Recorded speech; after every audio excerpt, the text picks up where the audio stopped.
Assalamualaikum warahmatullahi wabarakatuh. Perkenalkan, nama saya adalah Irma Yunisi. Saya adalah mahasiswi Magister Ilmu Komputer dengan nomor mahasiswa 2211602285 di kelas XA.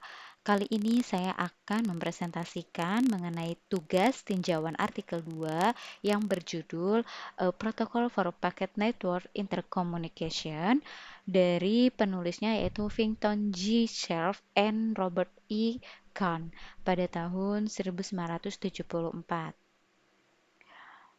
Nah, pada artikel tinjauan 2 ini menjelaskan yaitu mengenai protokol yang mendukung berbagai sumber daya yang ada dalam suatu jaringan paket switching yang berbeda.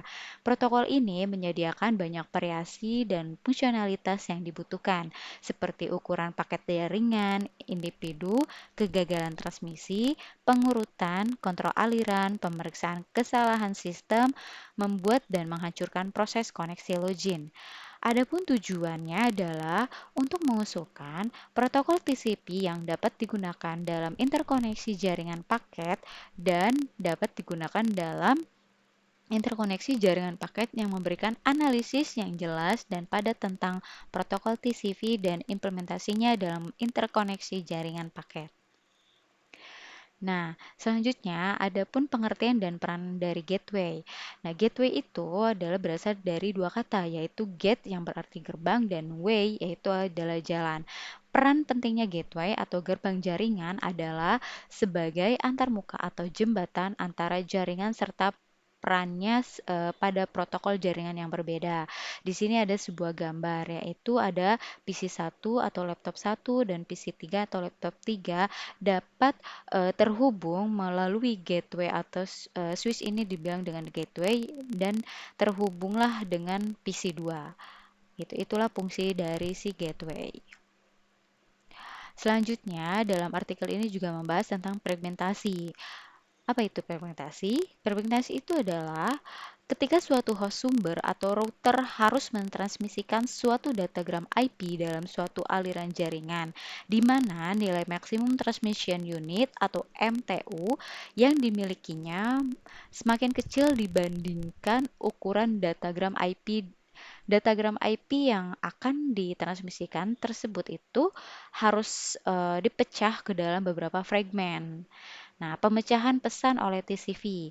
Nah, TCP memecah pesan menjadi segmen karena tujuan mungkin membatasi jumlah data yang mungkin tiba, karena lokal jaringan dapat membatasi ukuran transmisi maksimum, atau karena TCP mungkin perlu berbagi sumber dayanya di antara banyak proses secara yang bersamaan.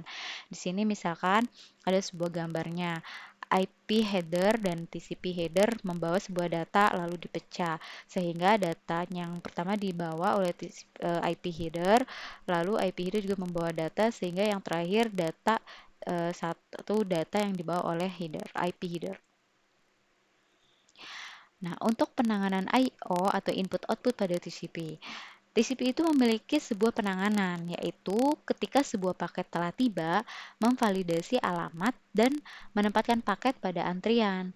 Kumpulan buffer dapat diatur untuk menangani kedatangan dan jika semua buffer yang tersedia habis kedatangan berikutnya dapat dibuang karena paket yang tidak diakui akan ditransmisikan ulang. Itu yang dinamakan dengan buffer, yaitu menampung data yang dikirim output. Nah, TCP proses dan communication-nya dalam proses terdapat buffer TCP atau Transmit Control Buffer. Adapun yang bernama RCB yaitu Receive Control Block. Nah, ketika koneksi dibuat, data transfer dimulai. Terdapat peran TCB yaitu mengatur struktur data atau variabel yang kompleks yang parameternya disimpan pada struktur tersebut, memelihara informasi terkait nomor soket, buffer pengiriman, juga mengatur pengiriman dan penerimaan nomor urut. Selanjutnya ada pun yang dibahas tentang asosiasi, yaitu hubungan antara dua lebih port atau entitas yang sedang berkomunikasi tanpa memperhatikan jalur. TCP perlu menyiapkan TCB dan RCB untuk menginisialisasi ukuran jendela dan tepi jendela kiri untuk keduanya yang dimana dari sistem pengiriman TCP nomor urut awal dan ukuran jendela. Di pihak lain, TCP dapat menolak atau menerima dengan pertimbangan mekanisme pengakuan. Jika TCP menolak, maka ia mengirimkan carrier release atau rel yang menjelaskan alamat pertujuan tidak diketahui atau tidak bisa diakses dan akan dikembalikan kepada pengirim. Selanjutnya, untuk mencegah adanya prematur, maka si TCP mengirimkan paket dengan flag IS dan MM dan yang pasti rel untuk mengkonfirmasi bahwa paket itu belum tiba atau belum ada. Jadi, setiap jaringan itu memiliki cara pengalamatan berbeda dari penerima. Selain itu, jaringan juga dapat menerima data yang berbeda dalam segi ukuran maksimum. Selain itu, memiliki deteksi kesalahan, perutean juga memiliki perbedaan dalam setiap jaringan.